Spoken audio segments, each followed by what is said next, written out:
வணக்கம் மக்களே. தமிழ் திரையுலகின் மூத்த நடிகர் சிவாஜி கணேசன் அவருடைய இளைய மகன் நடிகர் பிரபு. அவர் வந்து ஒரு 100, 150 படங்களுக்கு மேலே ஹீரோவாக நடிச்சிருக்காருன்னு வச்சுக்கோங்களேன். 80, 90களில் அவர் வந்து ஒரு முக்கியமான ஒரு ஹீரோ. ரஜினி, கமலுக்கு அப்புறம் ரொம்ப வரவேற்கப்பெற்ற ஒரு நடிகர். சாக்லேட் ஹீரோன்னு சொல்லி கூட சொல்லுவாங்க. குறிப்பாக இளம் பெண்களுக்கு அவரை ரொம்ப பிடிக்கும். அவருடைய உடல் வாகு, கொழு கொழு கன்னங்கள், அது மாதிரி அவர் நிறைய ஹிட் படங்கள்லாம் கொடுத்துருக்காரு. சின்ன தம்பிலாம் வந்து 200 நாள் ஓடிய படங்கள்.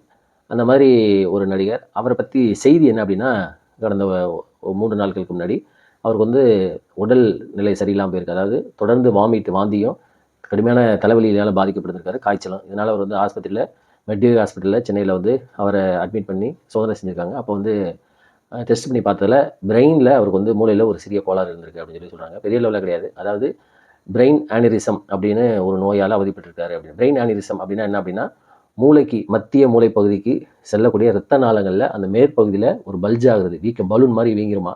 அதுக்கு பேர் தான் வந்து இந்த பிரெயின் ஆனிரிசம் அப்படிங்கிறது. ஒரு சின்ன ஒரு வியாதி தான் அப்படின்னு சொல்கிறாங்க. இது 40லேருந்து 50 வயசு உள்ளவங்களுக்கு வரக்கூடிய ஒரு சின்ன வியாதி தான். இது அந்த இரத்த நாளம் இந்த மாதிரி பல்ஜ் ஆகுறதுனால, அந்த மூளைக்கு சப்ளை செய்யக்கூடிய அந்த இரத்த நாள் பல்ஜ் ஆகுறதுனால ரத்தம் வந்து ஒரு போகிறதுக்கு தடை ஏற்படுறதுனால இந்த மாதிரி உபாதைகள் வரும் அப்படின்னு சொல்லி, அது வந்து ஒரு சின்ன மூளையில் ஒரு அறுவை சிகிச்சை செஞ்சு அதை சரி செஞ்சுட்டாங்க அப்படின்னு சொல்லி சொல்கிறாங்க. இப்போ வந்து நலமுடன் இருக்கிறார் நடிகர் அப்படின்னு சொல்லியும், இன்னைக்கு ஞாயிற்றுக்கிழமை அவர் வந்து இன்னைக்கு வீடு திரும்புவார் அப்படின்னு சொல்லி அந்த ஹாஸ்பிட்டல் குறிப்பு சொல்லுது. இதை பார்க்கல ரொம்ப அதிர்ச்சியாக தான் இருந்துச்சு. நல்ல நடிகர், எளிமையான, அதாவது யதார்த்தமாக பழகக்கூடியவர், எந்த விதமான ஈகோலாம் இல்லாமல் பழகக்கூடியவர், எந்த விதமான இதுக்கெல்லாம் குற்றச்சாட்டுக்கெல்லாம் ஈடுபட மாட்டார்னு வச்சுக்கோங்களேன்.